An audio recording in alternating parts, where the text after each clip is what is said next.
Vamos entonces, hermanos, en el día de hoy a continuar con el Evangelio de Lucas.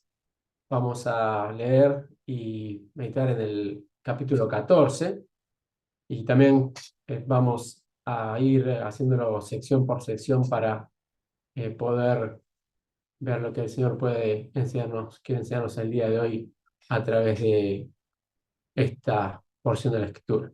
Comienza diciendo en el capítulo 14 de Lucas que aconteció un día de reposo que habiendo entrado para comer en casa de un gobernante que era fariseo, estos le acechaban.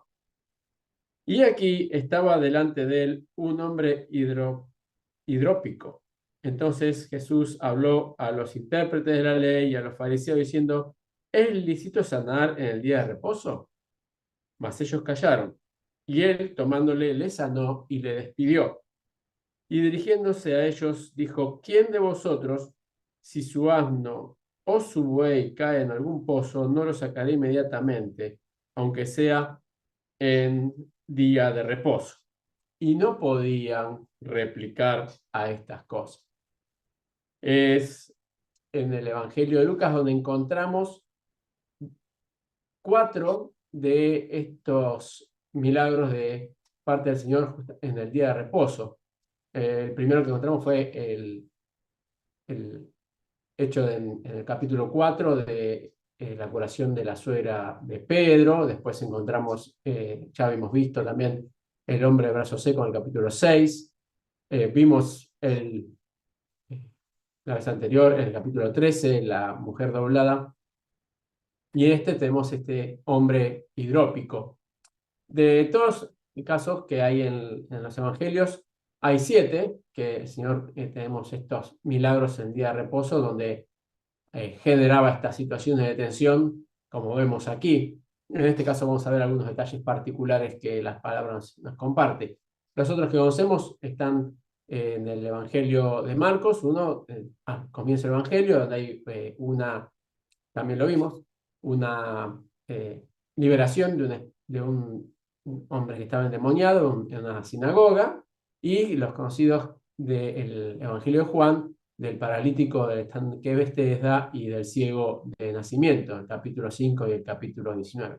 Es cierto que, bueno, este caso nos encontramos con algunas características particulares. En primer lugar, como vimos, eh, luego de haber atendido con toda seguridad a las ceremonias y a la lectura en la sinagoga, fue invitado por algunos de los principales de la sinagoga, podemos imaginar, o alguien muy importante, como vemos acá, casa de un gobernante que además era fariseo, a su casa, a compartir la comida. Y vemos como el mismo relato dice que probablemente haya sido una de las intenciones buscar la oportunidad para acechar al Señor y buscarle tomarle en alguna frase, en algo que lo expusiese, como vemos más de una vez que los fariseos y los saduceos fueron haciendo a través del ministerio del Señor.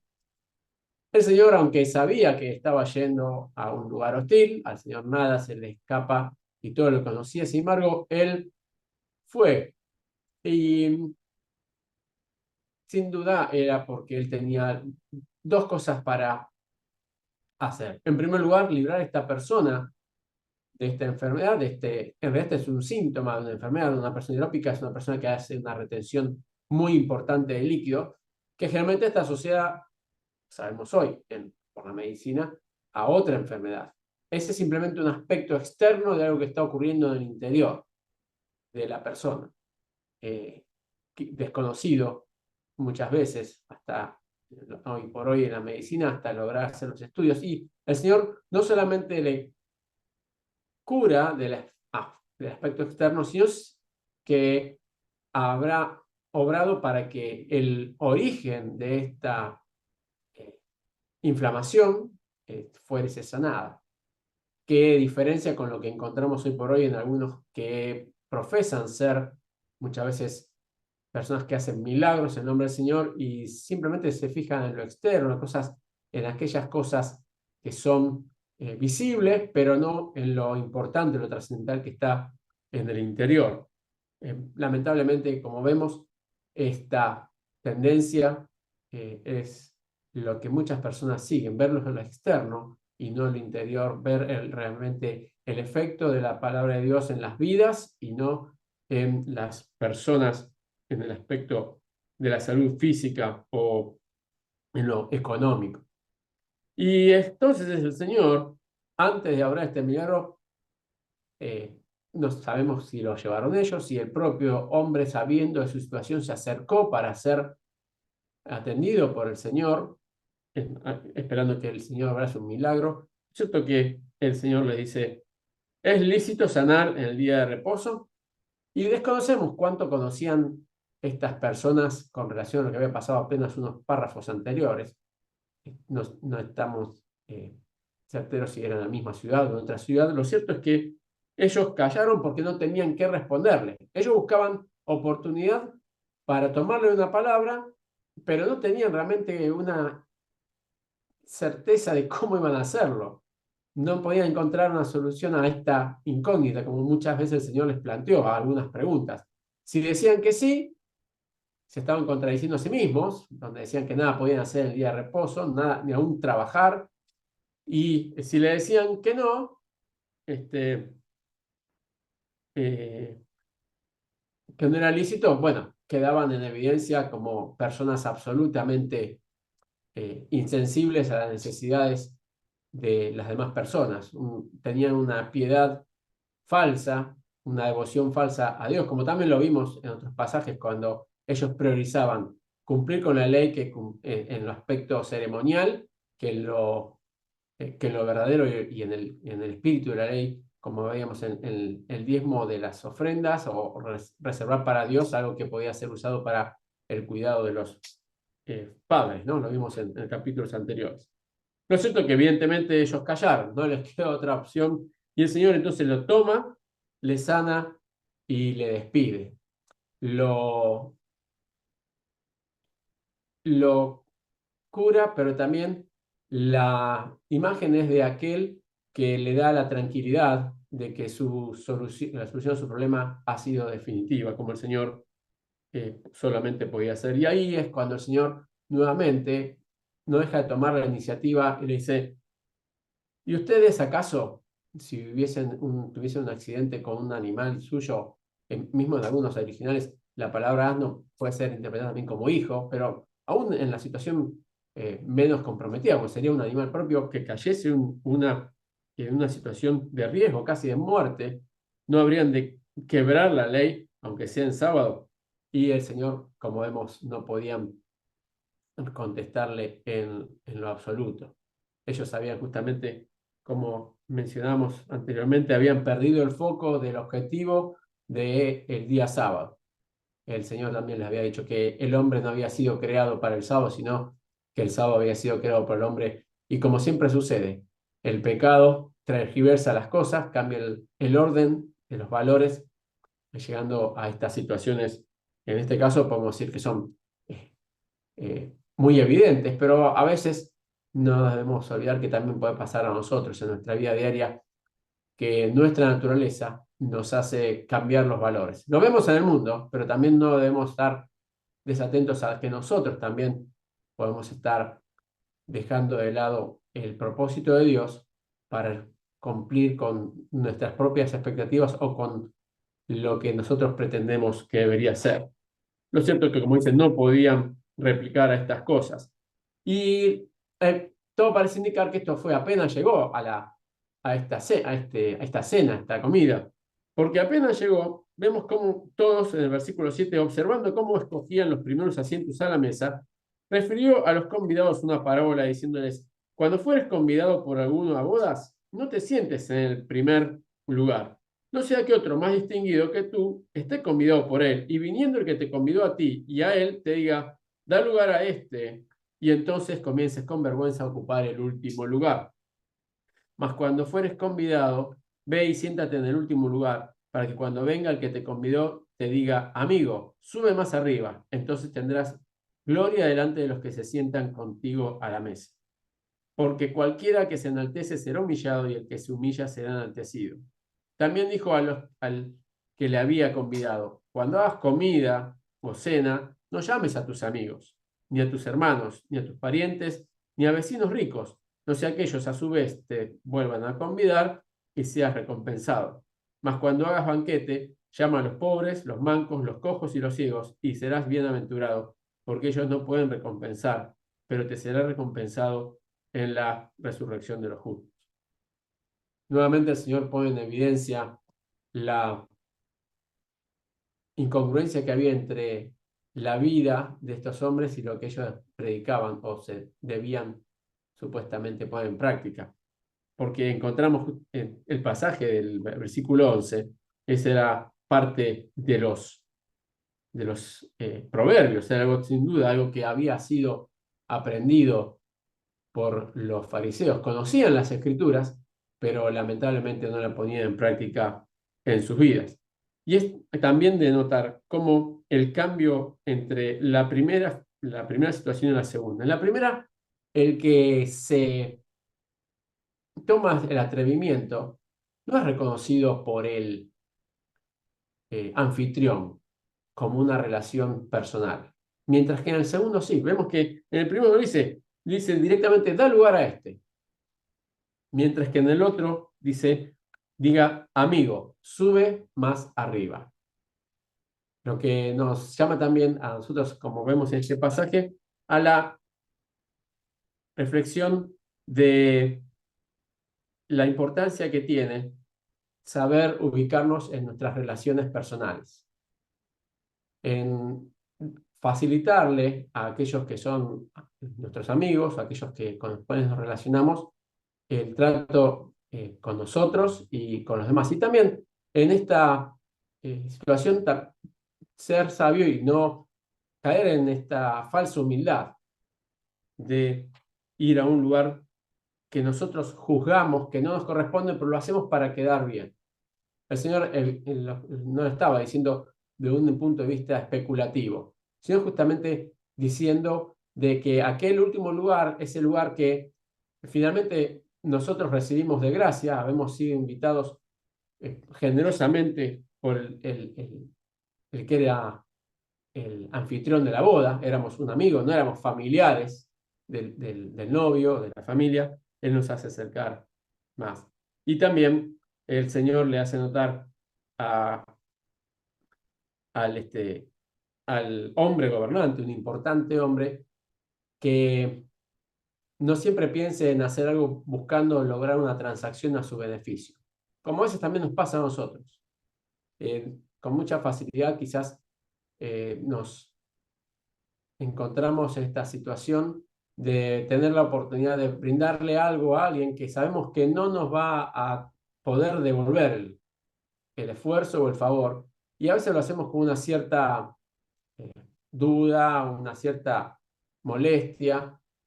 Sabemos que no nos va a poder hacer, y a veces hasta, como dice la palabra, cae inoportunamente, pero el Señor sabe que lo debemos hacer, como nos dice en otro pasaje, pensando que lo estamos haciendo como para el Señor mismo. Hasta este momento vemos que la situación era bastante tensa. En primer lugar, nos encontramos con este milagro donde el Señor los confronta con sus escala de valores alterados. Después los confronta también nuevamente con sus soberbias posiciones, donde buscaban ellos hacerse notar, una falta de humildad y una falta de generosidad.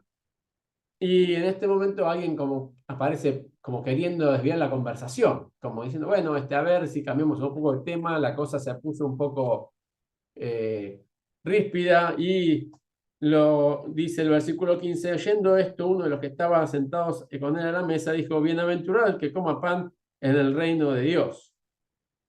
Entonces Jesús le dijo, un hombre hizo una gran cena y convidó a muchos.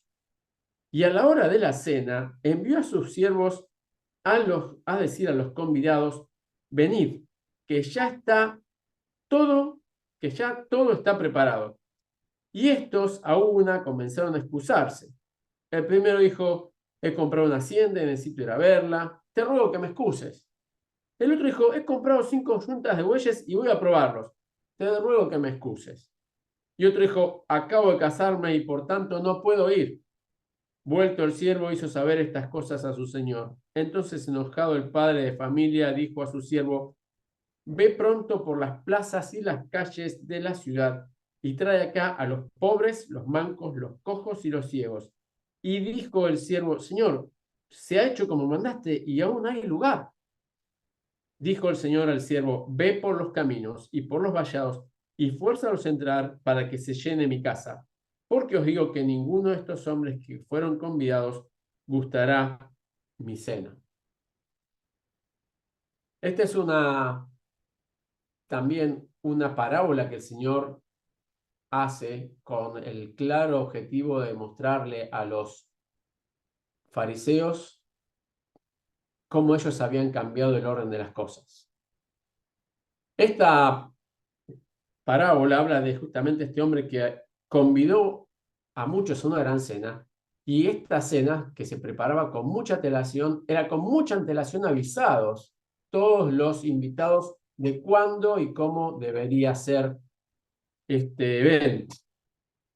Entonces, lo que llegó al llegar ese día, ese momento, envía a sus siervos a recordarles a todos los invitados que estaban ya todos los preparativos listos para compartir esta cena. Y nos encontramos con estas tres excusas, de muchas excusas, porque pensemos que estos son solamente tres casos de los, no sabemos si decenas o centenares, porque pensemos que cuando leemos más adelante, fue a buscar pobres, cojos, mancos, ciegos en la ciudad y en el campo, porque primero fue en la ciudad y después vemos que a los caminos y los vallados eran los límites entre los terrenos, y aún así había lugar. Estamos hablando de que no eran solamente tres personas, estamos hablando de muchas personas que todas ellas, o que la gran parte de ellas, por decir así, podemos ver en el 24 que ninguno, los que se habían convidado, habían aceptado. Y encontramos tres descripciones distintas de tres excusas que ellos ponen. Que creo que en alguna oportunidad hemos reflexionado, hemos visto qué podemos representar en estas tres diferentes situaciones.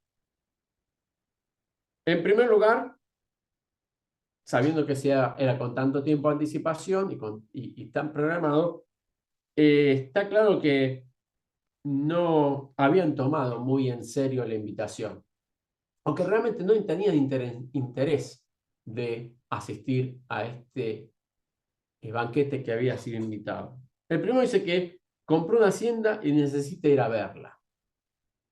Como si, primero, si la compró ya la fue a ver, y si no la fuese a ver en ese momento, no se iba a mover del lugar ni iba a cambiar gran cosa la hacienda. O sea, no tenía ninguna obligación ni prisa de ir a verla. Si ya estaba comprada, no iba a cambiar nada. Ningún hecho meteorológico de ningún tipo iba a hacer ningún cambio para que no pudiese esperar. Y podemos encontrar quizás aquí un paralelo a las veces que el Señor invita a las personas y también a nosotros a compartir con Él, a tener un momento de quietud, un momento que Él ha preparado específicamente para que estemos con Él. Y los negocios, las preocupaciones, los temas materiales nos impiden. Le damos más prioridad a las obligaciones laborales o comerciales, a lo material en el aspecto transaccional, que es lo que el Señor realmente merece. Entonces, no tenía mucha excusa para no haber ido. Después nos encontramos, he comprado 5 yuntas de bueyes y voy a probarlos. Te ruego que me excuses. Nuevamente, si compró las 5 yuntas es porque antes las probó, o se imaginaban que iba a estar bien. No iba a comprar algo sin ver y sin revisar adecuadamente todas esas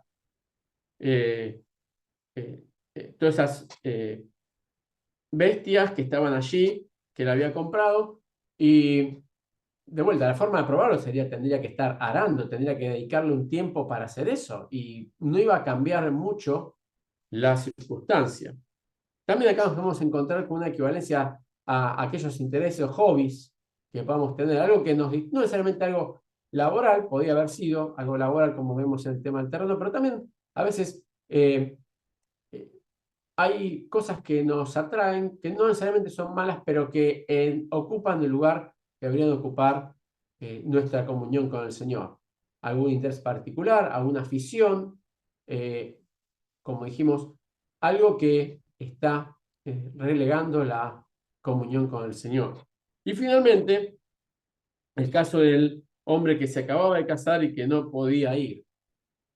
De nuevo, dos eventos perfectamente identificados en el tiempo y sabemos muchas veces de estos compromisos importantes que ocurren y que están al mismo tiempo y que uno con antelación puede decir si tiene que avisar que no puede ir, que es lo que podía haber hecho en su momento, si ya recién estaba casando, si iba a casar para esa fecha, o por el contrario, no iba a haber ningún impedimento en que viniese con su propia esposa a esta celebración.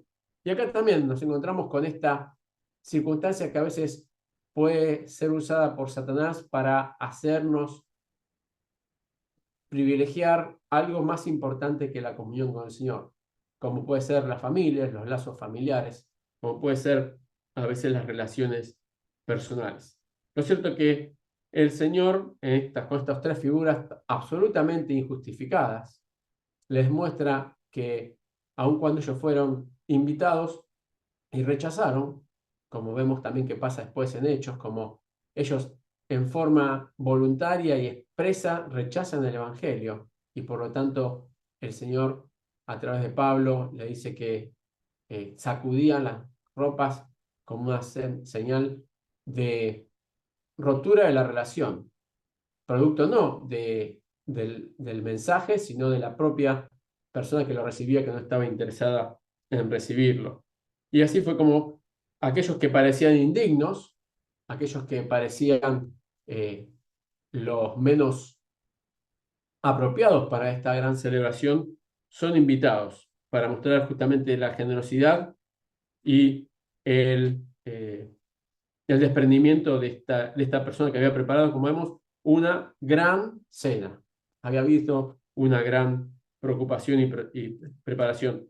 Y acá en la frase del versículo 23 hay eh, hay algunas reflexiones que se hacen que en el pasado fue usado lamentablemente con un espíritu equivocado. Me habla acá de fuerza al centrar para que se llene mi casa. Y hay algunos que han alergizado al punto de eh, proponer y defender la presión extrema para lograr por la fuerza, como hemos visto durante muchos siglos en muchas religiones, pero sobre todo en algunas expresiones denominadas cristianas, para que las personas se conviertan, para que las personas eh, acepten a Cristo como Salvador. Y la expresión más adecuada sería, en realidad, la de muéstrale mostrarle la necesidad de entrar, que sea realmente irresistible para ellos el asistir a esta boda.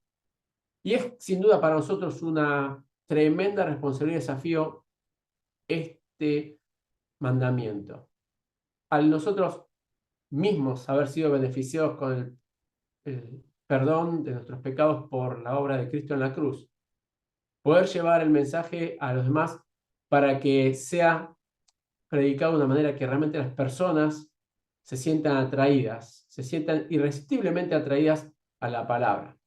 Dice en otro pasaje que nuestras vidas adornen el mensaje, que lo hagan atractivo, de manera tal de que otros se acerquen. Si bien sabemos que muchos, como pasa en este mismo pasaje, lo habrán de rechazar, que por nuestra parte hagamos todo lo posible para que las personas realmente se sientan atraídas a ver esa vida que el Señor puede ofrecer a través de la comunión que podamos tener con Él mediante la obra que Cristo hizo en la cruz por nosotros. Y es allí cuando luego pasamos al capítulo 14, a partir del versículo 25, donde cambia la escena.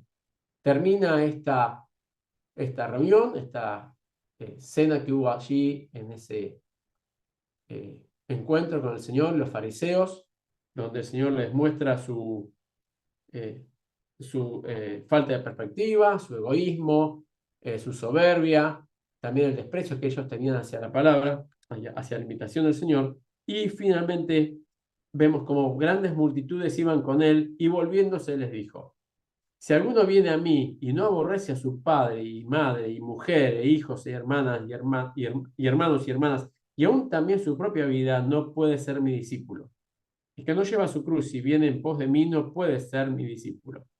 Porque ¿quién de vosotros, queriendo edificar una torre, no se sienta primero y calcula los gastos a ver si tiene lo que necesita para acabarla? No sea que después que haya puesto el cimiento y no pueda acabarla, todos los que lo vean comiencen a hacer burla de él, diciendo: este hombre comenzó a edificar y no pudo acabar. O que el rey, al marchar a la guerra contra otro rey, no se sienta primero y considera si puede hacer frente con 10.000 al que viene contra él con 20.000. Y si no puede, cuando el otro está todavía lejos, le envía una embajada y le pide condiciones de paz. Así pues, cualquiera de vosotros que no renuncie a todo lo que posee, no puede ser mi discípulo. Buena es la sal, mas si la sal se hiciese insípida, ¿con qué se sazonará? Ni para la tierra ni para el muladar es útil, la arrojan fuera. El que tiene oídos para oír, oiga. Y aquí el Señor encontramos un conjunto de desafíos que también encontramos solamente en Lucas. Lucas solamente relata estas parábolas, estos ejemplos que el Señor pone sobre esta edificación, sobre la comparación del esfuerzo y del sacrificio y del compromiso que significa servir al Señor. Sí encontramos en Mateo que el Señor les dice que debemos pensar que para realmente servirle y seguirle, nada puede opacar nuestra relación con Él.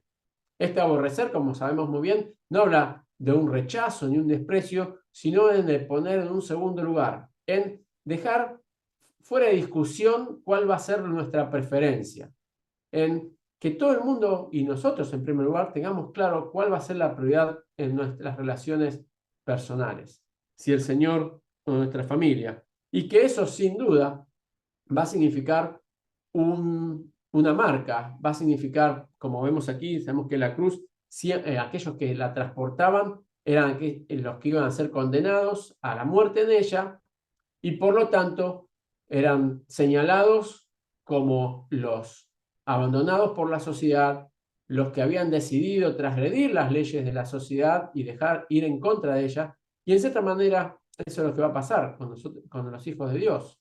Vamos a nadar contra corriente en el mundo, aún como dice el mismo en la palabra, que las personas de nuestra propia casa que no compartan el Evangelio habrán de ser probablemente nuestros más acérrimos enemigos.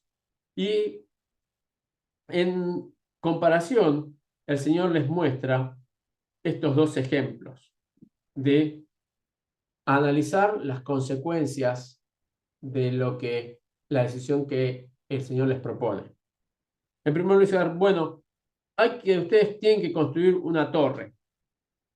Esta torre, como vemos en un pasaje paralelo de la parábola de la viña, era una especie de depósito, un lugar de almacenaje que se ponía en las viñas, en los terrenos, para poder hacer un mejor uso del lugar. O sea, las herramientas, los insumos se guardaban allí para no tener que transportarlos cada día desde la ciudad hasta el campo. Y dice que el que queriendo construir una torre no se sienta primero y calcula los gastos para ver si tiene todo lo que necesita para acabarla. Significa justamente ver bien dónde está parado. Cuando se hace una construcción desde cero, como es esta construcción, el primero de todos los requisitos es ver bien el terreno donde uno quiere hacer la construcción. Tiene que hacer un estudio del suelo para saber cuánto va a tener que invertir en aquello que nunca más se va a ver.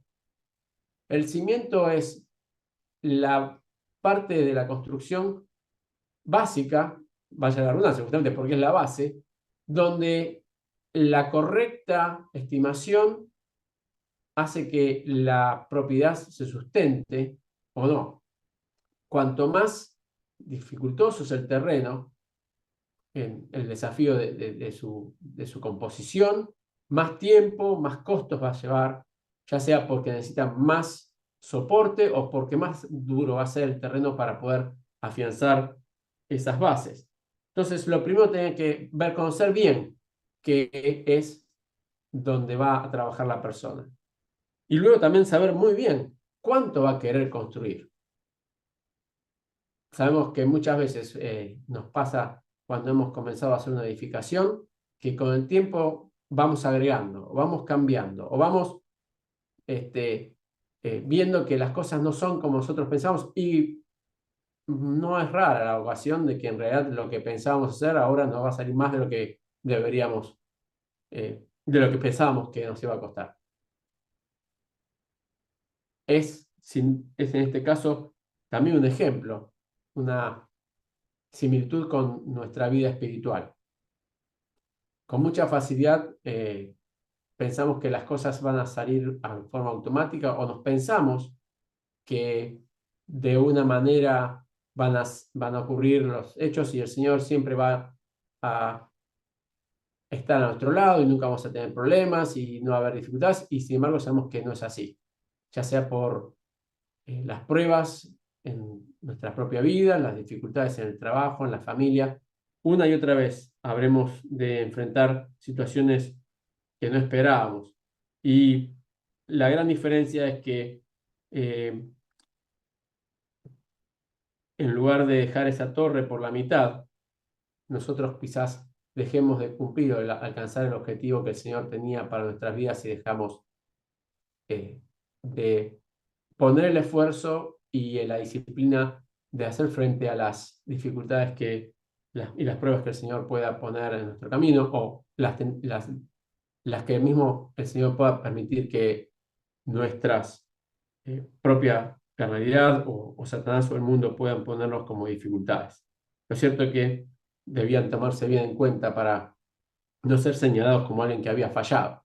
También algo que nos puede pasar a nosotros siendo creyentes, vamos a ser siempre más fácilmente señalados cuando no cumplimos, no alcanzamos las expectativas de lo que el Señor esperaba y lo que el mundo espera de nosotros. El mundo conoce lo que nosotros debemos hacer y no nos va a medir con la misma vara que se mide a sí mismo. Siempre va a tener una actitud mucho más exigente, mucho más ácida ante nuestras falencias que las suyas propias. Nos habla justamente esto de acá de una actitud proactiva, algo que nosotros decidimos y debemos ser disciplinados en poder lograr. Mientras que en el segundo párrafo nos habla de una actitud más vale reactiva, porque el que viene hacia este rey es el otro. No es que este rey sale a la guerra en forma tomando la iniciativa de él, sino que vemos justamente que viene ese otro, es el que viene a él con 20.000. Y también nos habla de el estar preparados, anticiparnos a aquellas circunstancias que podamos tener de debilidad. Así como estos 10.000 podían sin duda hacer frente a estos 20.000 teniendo la compañía y el cuidado de Dios, como vemos en muchas ocasiones en las Escrituras, en los Antiguos Testamentos, como vemos en el caso extremo de Eliseo, que contaba con todo un ejército a su favor, aun cuando nadie lo podía ver, o como el Señor mismo nos manda a recordar, nos recuerda que Él habrá de estar al lado nuestro como poderoso gigante. Solamente vamos a poder hacer frente a esas dificultades si contamos con la certeza de la compañía, el cuidado y el consejo del Señor. Si no, matemáticamente a los ojos de los hombres va a ser imposible que podamos vencer una situación como esta. Y finalmente nos encontramos con esta figura que el Señor hace y que encontramos también en Mateo sobre esta sal. Como sabemos, el Señor nos llama a que nosotros seamos sal, que seamos aquel componente que tiene una cantidad enorme de virtudes, desde el dar sabor a las comidas, el conservar los alimentos, como también en algunos casos sirve para repeler plagas o para combatir plagas. el Señor también nos llama a hacer cada una de estas cosas, a dar un ejemplo, un modelo de vida a los demás, de lo que cada uno de nosotros podemos, que cada persona puede hacer si se acerca y se consagra al Señor. También una barrera de contención para el mal y también una forma de repeler aquello que es malo. Y acá habla justamente de como si la sal se hiciese insípida, lo que para nosotros nos parece un poco difícil hoy en día de hoy. Pero no debemos olvidarnos que en aquellos tiempos la sal se recogía a la orilla del mar Muerto o el mar eh, Mediterráneo y venían junto con otros minerales. Y lo que parecía ser sal quizás era simplemente alguna sustancia, algún derivado de los carbones, del carbonato, del calcio, y que finalmente no tenía gusto ni tenía tampoco sabor. Lo cual también nos habla a nosotros que sí, en muchas ocasiones debemos evaluarnos y ver si realmente estamos cumpliendo con el objetivo que el Señor quiere para nuestra vida. Que en esta noche vamos, al ver estas distintas situaciones de donde el Señor nos desafía a cada uno de nosotros, reconocer nuestra necesidad de dependencia de Él, nuestra necesidad de ver que Él nos ha dado de gracia su salvación, su cuidado, su compañía, y de también, a través de nuestras vidas, transmitir a otros nuestra verdad y que se sientan atraídos al mensaje de salvación, para que el Señor pueda, de esa manera, como decía en este pasaje que leíamos recién, proveer a aquellos que no tenían nada de lo que no podían conseguir por sus propias cuentas. Tanto el que era curado, como vemos, como aquellos que no tenían para sus necesidades. Que el Señor nos bendiga.